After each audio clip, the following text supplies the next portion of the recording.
This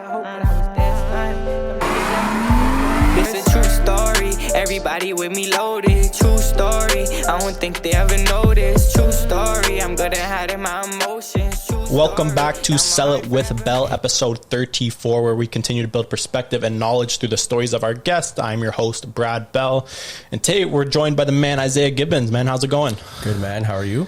Good, man. It's a beautiful day outside. I'm wearing the shorts. I had to bring out the shorts first time on the pod. It's never too early for shorts. I think I wore shorts in March. I try to hide my calves because I can't lie. I've been skipping leg day at the gym recently. Yeah. No, I haven't been to the gym in a minute, so I got to get back there. Of course. Man, huge. I appreciate you hugely for just taking the time to come on the podcast and, chat it up. Sweet, man. Yeah. Thanks for having me. Appreciate you guys having me out here. So can't wait to hang out and chat. This guy, you could just tell by looking at him. He looks like a drummer boy. This guy.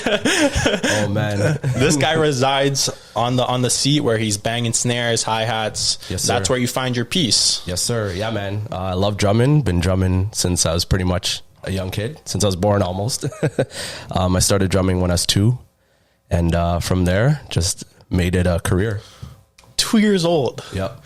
Man, how do you get drums at 2 years old? Did you have like a little mini set? Yeah, it was quite random and crazy, but it was actually my late grandfather, Elmore Daisy, who discovered me just kind of banging on pots and pans in his kitchen. And he told my dad and got a drum kit, this like a little one-piece kind of drum kit that had like a kick on it, a snare attached to it, and like a little cymbal when I was 2 years old, and banged on that. I think I broke it. My dad, I think, got me another one. And then my dad got me like a full size kit when I was 4 years old. And there's a bunch of pictures of me. You can't even see me behind that kit. Holy. That big kit. And I actually still have that to this day.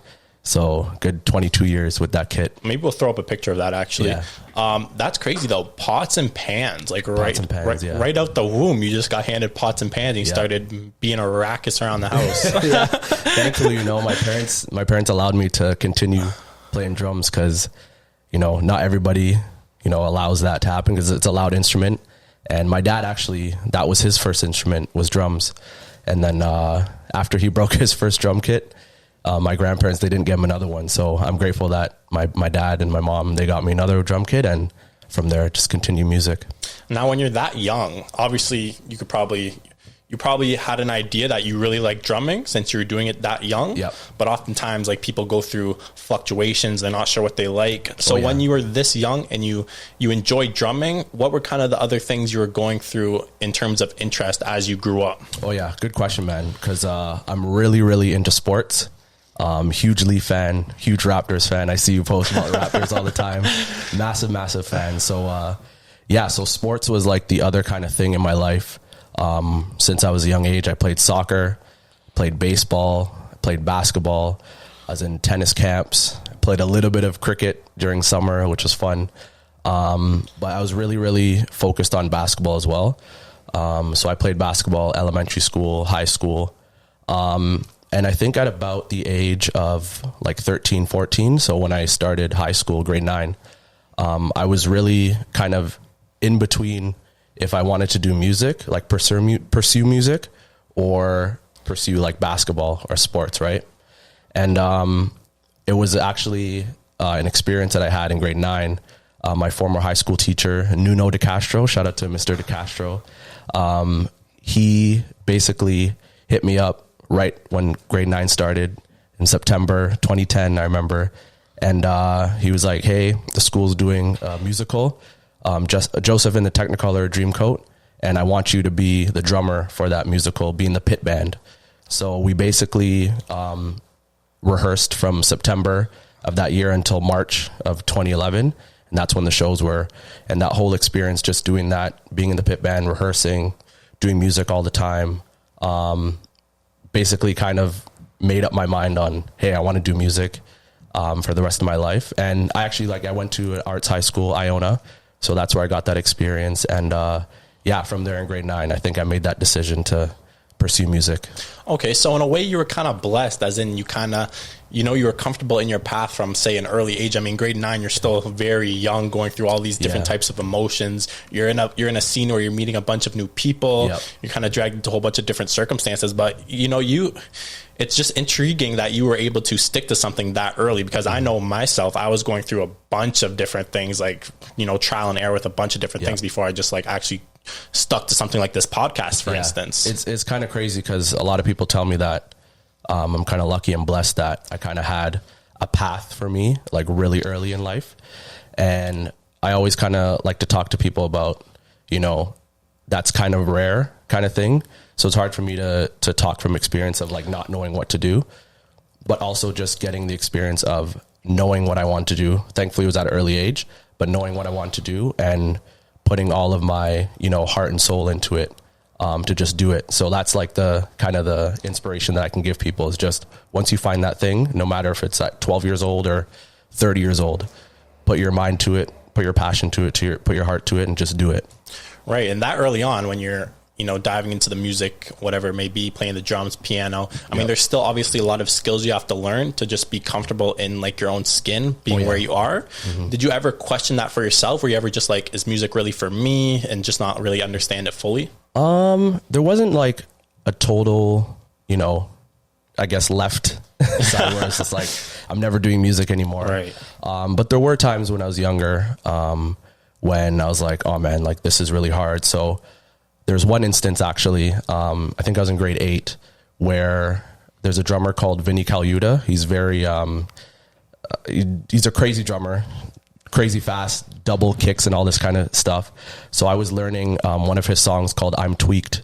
And this was when I was 14 years old, and I was supposed to do it, I think, either for a recital or for a competition at the music school I was going to, called Merriam School Music, outside of like my regular school.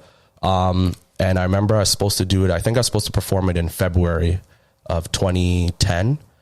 And I think I was practicing it for a couple months, and I literally like couldn't get down because I had to pretty much play what the drums played on the song, and I couldn't get it down. I was getting frustrated.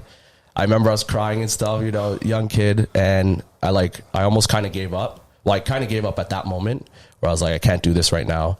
So I gave up on it, not doing it in February. But my dad, my teacher kind of like encouraged me, hey man, you can try it out.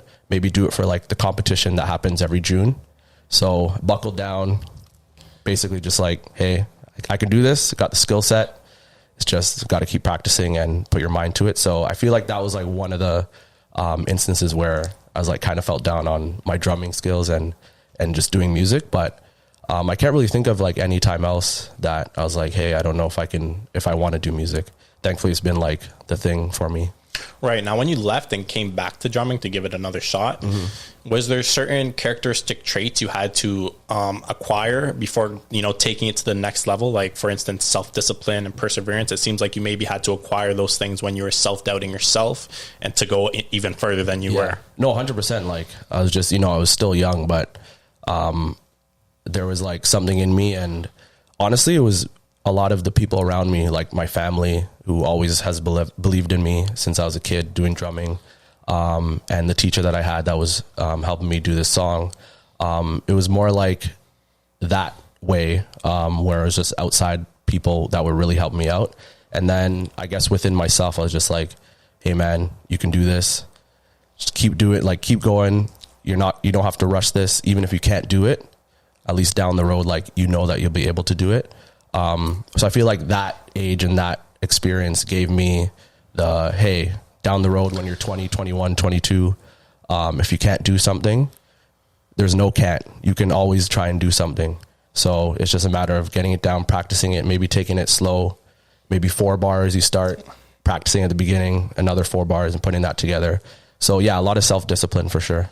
Right. You know, I'm truly glad you're the musician here, because back in grade 7, I was playing piano. I remember music class. The first song I learned was Hot Cross Buns, you know, like three little chords. Oh, that's hilarious. I would actually hide under the piano stand for my teacher. And my class was so bad. It came to the point where my grade 7 teacher, she cried. She started crying because no one wanted to play. Oh, no. And meanwhile, I'm playing Clash of Clans under the piano. Oh, no. That's crazy, yo. Yeah, it was good memories, man. Oh, man. You know, after high school, what happened there? Did you go to college or such sort? Yeah. So I went to Humber College, I think just down the street from here, right. Lakeshore campus, and pursued that for 4 years, did the degree program there. But I actually, during elementary school and high school, I went to 2 schools, including Humber. So Humber had like the Saturday program for jazz, and it was for kids, I think, from like age 3 till 18, till they graduate high school. And, you know, you play jazz, you learn jazz and stuff. You do performances throughout the year. And then you get to go to this thing called Music Fest, which is like not really a competition, but like kind of like a grading kind of thing, for like different music schools throughout Canada. And, so I got to do that every year. And I did that program, the Humber Community Program, for 8 years. And then I went to Merriam School of Music out in Oakville, which is another like outside of school, thing. And, I did my one-on-one lessons there. And I also kind of learned how to like play with bands and kind of stuff like that too. So I did those 2 things, and it was just an easy transition for me to go to Humber, because all of the Humber community classrooms were the same ones as the ones in post-secondary school. So I basically went to Humber for like 12 years from age 10 till 22. So it was just an easy kind of transition to go to Humber. I knew a lot of the profs there already, or the teachers. And I knew some friends that that were going there as well. I did try out for like McGill, York, but it just ultimately like Humber was like the best option for me. Crazy, man. Mm-hmm. No, seriously. I mean, 10 to 22 at Humber, just grinding it out. I mean, it's nice that it definitely served you in a positive, it sounds like. 100%, yeah. Mm-hmm. So when did you start? Obviously, you said you played for live bands. Yeah. When did you start actually getting booked to, play on set? Right. It's hard to say like when I started like playing with different people. My dad's actually a musician as well. He doesn't do it like as a full-time thing, but he went to the choir school in Toronto, the Toronto choir school. And he plays keys, he plays bass, he plays guitar. So growing up, I used to jam with him a lot, like since I was 4 and up, or maybe even before that. But I remember my first performance being with my dad when I was 4 years old on that drum kit. And there's pictures and stuff, you can barely see me behind that kit. But yeah, that was a lot of fun. And I also shared the stage with my godfather, who's a percussionist and producer as well, Nigel Pitt. And since then, like, always been performing, always been jamming with people. But I can't really pinpoint like when I started, I guess, getting booked to play with different bands, different people. I would probably say like around maybe 12 or 13 years old. I used to actually like play in kind of like bars almost, kind of underage. Right. But thankfully, some of my dad's friends or people that my dad knew, my dad was always like, hey man, I got my kid Isaiah, he plays drums. Maybe you can sit in at this bar or whatever. So I used to play at this bar called Piero's Lounge when I was 12, 13 years old, just sitting in with older musicians like 30, 40 years old. And I think maybe that was like the start of me kind of transitioning into playing with other people other than my dad. Right. How did that serve you, being around other people farther along in their journey than you are in theirs? How did that kind of run off on you? Yeah, that was definitely like one of like the best things in my life that has happened, where I still learn from those experiences playing with those people. And ultimately, like, playing with those people super early, like in my life and in my career, my drumming career, basically translates to now where I still kind of play with some of those people. Since they've known me from a young age, they've referred me to other musicians in the city, other singers and stuff, where, throughout high school and then throughout Humber, I just kept on, building my, I guess, career and rapport with people and musicians in the city, where a lot of gigs that I have now are just recommendation based, not even like going in and auditioning for bands and artists, or like wedding bands and stuff like that. So that kind of community of just going in and playing with people from a young age has served me well for now, where it's pretty much the same thing. And would you consider some of those people you're around, did they play kind of a mentor role for you? Oh yeah, definitely. Some of those people that I played with early were definitely mentors to me. One person I can think of is a guy named Chris Rouse, an amazing keyboard singer. I was actually in a band, a Prince tribute band back, I think like 2016, 2017, maybe a little bit 2018. But I hadn't played with him that much since I was like 12, 13 years old, playing at Piero's Lounge with him. And he just remembered me from when I was a kid and just, seen me on Facebook or whatever, Instagram and stuff. And he hit me up. He's like, hey, man, got this Prince tribute band going on. And I got to sub in a couple times and then basically became the drummer for them for a bit. So that's one person who's really looked out for me from a young age. And there's honestly, I can go on and on about people who've looked out for me since like high school and stuff too, when I started to get a little bit better and stuff. For sure. I mean, it's definitely good. You kind of came up like this. I remember I had a cousin. He actually he got his own drum set too. Nice. I would hate going over to their house because every time I went over to this house, this guy's banging drums in the basement. It's loud, bro. It's loud. I mean, but what did it come to any point where like your mother or your father, whoever, was just like, yo, you got to stop for at least a couple minutes? I mean, I have like the worst memory from when I was a kid. Right. Me too. Yeah. I don't know if like any of that has ever happened, but there were like, I can't play after like a certain time at night type thing. You're just down there in like your basement, like going really quiet. Well, the thing is, in my old house where I used to live, we had like a music room. Right. So you walk into my front door and then you walk through a little hallway and then you turn left into like this little area. You go up a couple stairs in this little area. It's called our music room. And it was pretty much like had the high ceilings and stuff. And that was actually where my drum kit was and like the whole, musical instruments and everything was. So literally you can like, when I practiced when I was a kid, you can hear the drums from outside. Neighbors can hear me from across the street. The whole house can hear me. So obviously I had like a cutoff time, but then I think in high school, I moved my drum kit downstairs. Houses around your house were definitely going for cheaper. Yeah. That word definitely went around. there might've been like one or two like complaints where someone knocked on the door and be like, hey, it's kind of late. That's sweet, man. Love it. Yeah. Now you're getting recommended for bookings. You're in like a solid place, I guess you would say. If you're getting recommended, people want you to play for them. Yeah. Is there any time you could remember that you actually, messed up on stage, maybe in like the beginning phase of performing? Oh man. See, it's my memory again. It's hard to say. Like I try and honestly be prepared for every situation I go in, whether it's new or old, or, old people or new people that I met in the music world. It's hard to say, man. Like, I mean, I guess when you were like, it felt like you were performing from such a young age too. You don't really have, maybe, I'm sure you had a feeling of it, right, of that time, first time stepping on stage, like a talent show type vibe where like you got to perform. Oh yeah. Well, yeah, there's definitely like nerves, like when I've played with like people for the first time. But I always know in my head that I'm prepared. And if I do make a mistake, it's not because I wasn't prepared. It was maybe because I was nervous and I was thinking about something else, going into this one section of a song. And then I was like, oh crap, like I forgot to do this. So it was like, and then I talk about it with the band or whatever during a break or something like that. I can actually remember, I went on my first bus tour, like a tour bus tour back in 2019, with this band called the Abrams. They're a country band. It was my first time ever like playing country music, which was awesome. And, we went on this like 2-week tour in America, like across middle America. And I remember the first show that we did, I was probably like the most nervous like I ever been. We're in, I think Virginia or West Virginia. Holy. Yeah.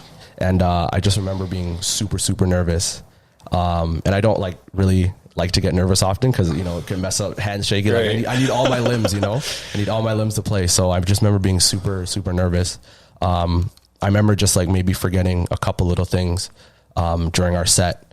And, I just remember talking to the lead guys, after, and they're just, telling me, remember this, remember that. And I was like, I just knew in my head, I knew I forgot, but it was just because I was nervous. Next shows after that, all good.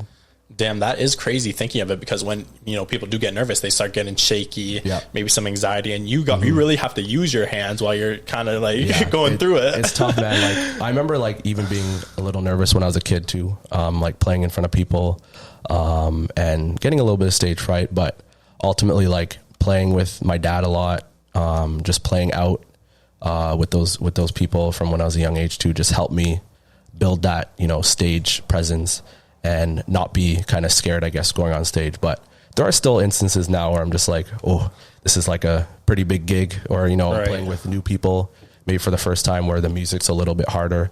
So I do get a little bit nervous, but since having a lot of those experiences, just calm myself down mentally. Right. It's very cool that you're willing to go play for a country band. I mean, correct me if I'm wrong, but it shows you are down to play any type of music. That is like the one thing that I can say, or one thing that I want to just get out there, is just kind of be open to everything.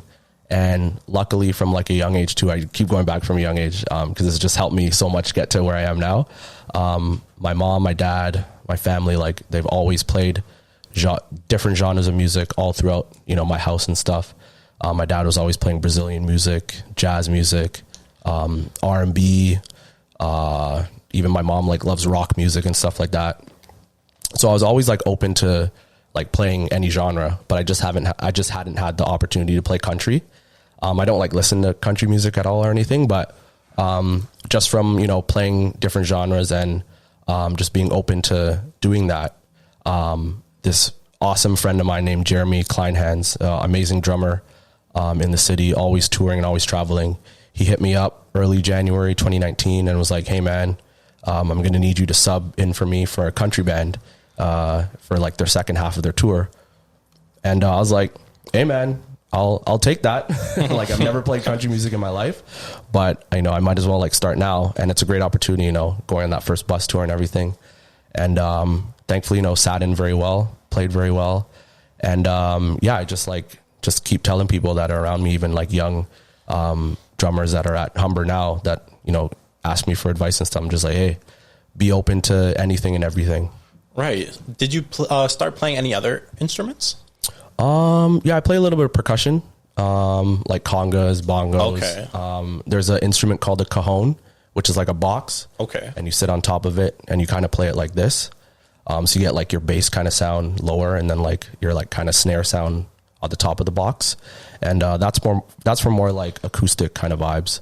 Like me and like a acoustic guitar player and a singer, when we do like acoustic things, and a little bit of piano too, keyboard, like in the studio. Interesting. Now you're also a songwriter and producer, and on the producer side of things, I want to ask, do you use like a DAW to create beats or sounds? So I use Logic right now, Logic Pro X. I started off, my dad got me Fruity Loops, FL Studio, back when I was like 13, 14. So I started off on that.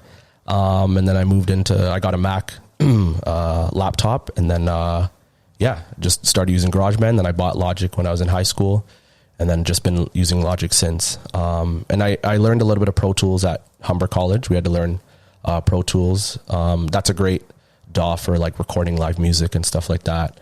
But I like using Logic.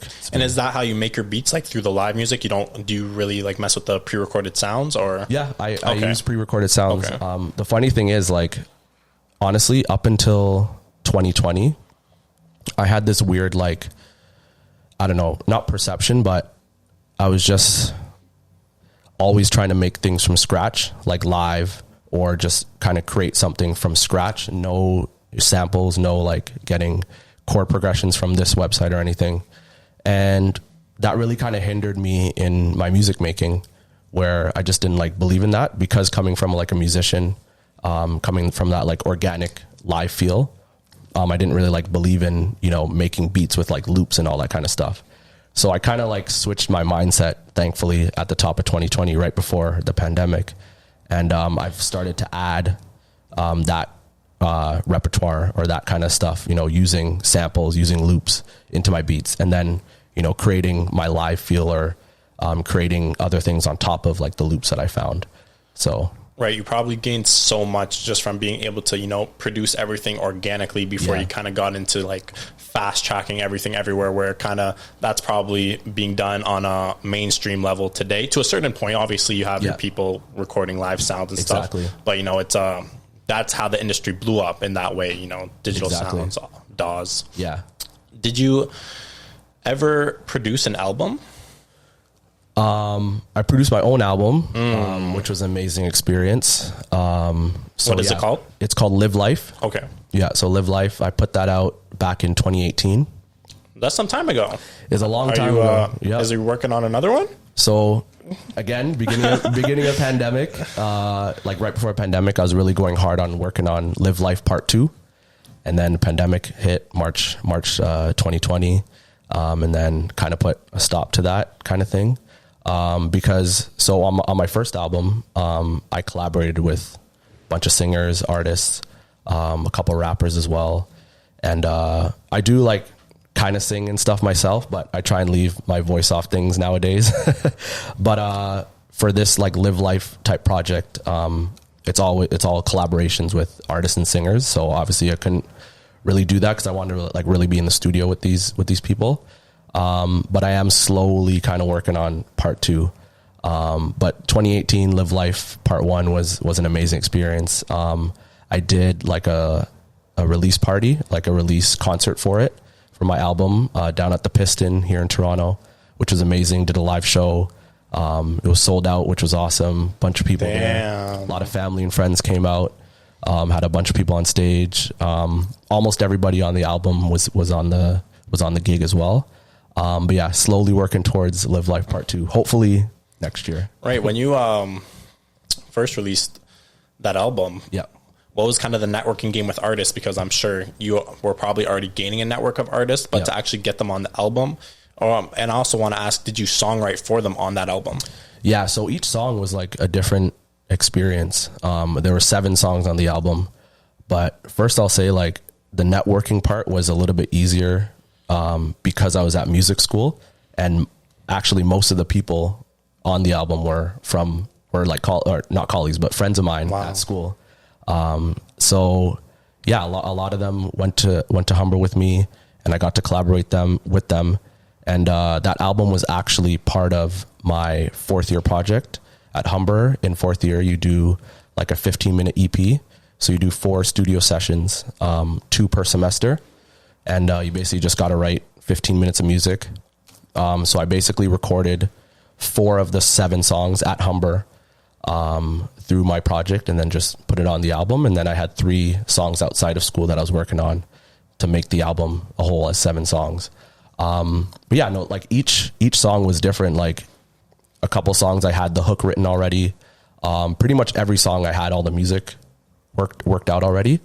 But in terms of like the lyrics and melodies and all that kind of stuff with vocalists, I mostly collaborated with them on that. All right. And how does that process go? Did you like want to put certain artists on a certain beat or whatever, and you kind of like made the lyrics or whatever for them in that way? Yeah. So some of that happened. Like I had 2 songs with rappers on it, so obviously they did their own thing. They made up their lyrics and stuff, which was amazing. Shout out to Quincy and shout out to John Lutz. They're on that album. And for some songs, I actually like wrote the hooks themselves, and then just presented it to the artists that I wanted on, the singers that I wanted on that song. And basically from there, like if there was a verse that needed to be written or a couple verses, a bridge or whatever, we would kind of like collaborate on that. And then I think 1 or 2 songs maybe didn't even have a hook. So then I would collaborate like pretty much on the whole song with them, like in a session. Now you mentioned like every song was kind of different in its own way. When you're creating an album, is there kind of different albums you can create? Like me personally, I like listening to albums start to finish. Obviously, there's no other way to do it. If you listen to albums starting in the middle, you're weird. No, front to back, yo, front to back. Yeah, front to back. And I just like to feel kind of the progression throughout the album. But I've also heard the albums where, you know, it starts off somewhere and then the next song is totally, completely different, which I totally understand if that's the creative process you want to go for. But kind of like, what do you think makes most sense, or does it matter? There should be like a little bit of like a cohesiveness within, I guess, like your theme of what you're maybe talking about like in the lyrics, maybe, even like musically too, it's good to have a little bit of cohesiveness. But you know, you can, like, for instance, my album, there's a lot of kind of genre influences in there. So there's a bit of kind of 70s, like soul-ish type stuff. A little bit of like, I would call like stadium rap rock, like Jay-Z type, like in the stadium, with like, you know, live band, but with like a rapper on top of it. And then there's kind of like old school, like MJ, Stevie Wonder type vibes on there too. But altogether, it's still like kind of me, you know, through like maybe the chord progressions, through maybe like the themes of each song of like what I'm talking about. So I like having like a cohesive type of album or cohesive type of project where, you know, everything kind of means something, but in the same realm. Right. And I guess, you know, it does come down to solely the person producing and how they connect with things. So I guess for the listeners, they might perceive things in their own way. Exactly. And yeah. I guess when you're the one putting out the music, you don't really care what anyone thinks anyways. It's you know, you created it, it's for you. It's how you felt in that moment in time. Yeah. And that's what made sense to you. Yeah. You got to love it, man. Like I always tell people, like I'm working with a lot of like newer kind of artists now, and just people that are new to making music and putting out music. I'm just like, you got to love the song or love the project before you put it out. And then, you know, if there's people that critique it, that's all good, but you yourself have to love, you know, the work that you put into it. Right. Is there anyone you listened to coming up that inspired you? Maybe some older heads in the game? Like within GTA or like just artists in general? Artists in general. Yeah. A lot of different influences. I love Michael Jackson. Listened to him a lot when I grew up. I love Erykah Badu, Sade. I also love Drake. Drake's a big influence of mine, within like, you know, making hip hop and, R&B kind of music. I think those are like my four. I also love, you know, big up Justin Bieber. I love his music too. Ariana Grande, that kind of pop realm as well. I really like, yeah, there's a bunch out there, man. No, of course. I must say Justin Bieber, I hated on him for a while. I did not like his music. His last album, that's a bop. Yeah, bro. I'm telling you, man, like Bieber's a thing. He's a thing. Right, man. Bieber's right. awesome. And I just went through this whole like epiphany. I was like, because when he released that album, there was like a large segment of time before that where he just like was ghost. He didn't release anything, I'm pretty sure. And then when that came out, I was like, holy, this guy's truly talented. Yeah. Because like, obviously he was talented beforehand, but I was stuck with the impression of like his older songs he made when he was like 13, 14, like Baby, One Time, stuff of that nature. It was tough to get into that, you know, as a kid and stuff. You know, like his voice was high and all this kind of, you know, he's a guy, got all the girls and everything. So it was like hard to get into his music earlier, but listening to it now, like you know, amazing like musicality and just the music around like his vocals and stuff are awesome. And then now he's just blossomed into an amazing like R&B, pop, hip hop kind of dude. Right. Sometimes you gotta, and obviously for me and anyone, sometimes you gotta take a step back and not judge, but actually look at someone else's progression. Yeah. And that's huge. I mean, we all start somewhere, we all finish somewhere, we're all in the middle of somewhere. Yep. If you were to look back at your own progression, what could you kind of say for it? How far you've kind of came to up to this point? Yeah, I feel like there's a lot more to go. I would say like I didn't really like lose the last 2 years. Hopefully people were able to gain something from the last 2 years. But I think right before the pandemic, like I was about a year and a half out of school. And, you know, I was gigging and stuff. 2019 was like a really, really like busy year for me, thankfully, like traveling and everything and doing gigs outside of Toronto and stuff like that. And then also, you know, producing a lot more for people.